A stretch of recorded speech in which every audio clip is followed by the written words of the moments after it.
माहिती आहे। राजधानी दिल्लीमध्ये पंतप्रधान मोदींच्या निवासस्थानी आता बैठकांना प्रचंड वेग आलाय।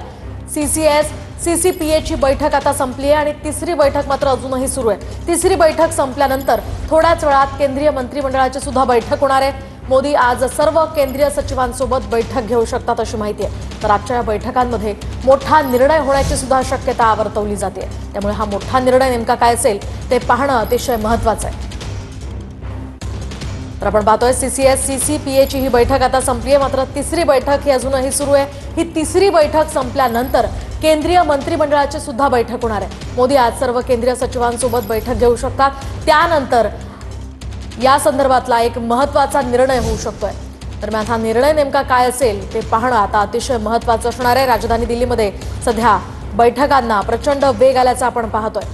पंतप्रधान मोदींच्या निवासस्थानी या बैठका होत आहेत। आतापर्यंत 2 बैठका संपल्यात, तिसरी बैठक मात्र अद्यापही सुरू आहे आणि या तिसऱ्या बैठकीमध्ये कोणत्या नेमक्या विषयावर चर्चा होते आणि काय महत्त्वाचा निर्णय होतो ते पाहणं अतिशय महत्त्वाचं असणार आहे। तर पहलगाम हल्ल्यानंतर अनेक मोठे निर्णय सरकारकडून घेण्यात आले।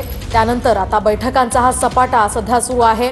पंतप्रधान मोदी यांच्या निवासस्थानी या बैठकांना वेग आलेला आहे। राजधानी दिल्लीमध्ये या बैठका होत आहेत। तर सीसीएस आणि सीसीपीए ची ही बैठक सध्या संपल्याची माहिती मिळते, मात्र तिसरी बैठक ही अजूनही सुरू आहे आणि तिसरी बैठक संपल्यानंतर थोड्याच वेळात केंद्रीय मंत्रिमंडळाची सुद्धा बैठक होणार असल्याची माहिती आहे। दरम्यान पहलगाम हल्ल्यानंतर देशभरात सध्या संतापाची लाट उसळली आहे आणि त्यामुळे दिल्लीतील वातावरण सुद्धा चांगलंच तापलंय। या हल्ल्याचा बदला घेण्यासाठी दिल्लीमध्ये या मोठ्या घडामोडींना वेग आलाय। पंतप्रधान मोदी यांच्या निवासस्थानी बैठकांवर बैठका सध्या सुरू आहे। काल रात्री सुद्धा मोदींच्या निवासस्थानी महत्त्वाची बैठक झाली आणि या बैठकीला संरक्षण दलाचे प्रमुख, राष्ट्रीय सुरक्षा सल्लागार, केंद्रीय गृहमंत्री आणि संरक्षण मंत्री सुद्धा उपस्थित होते।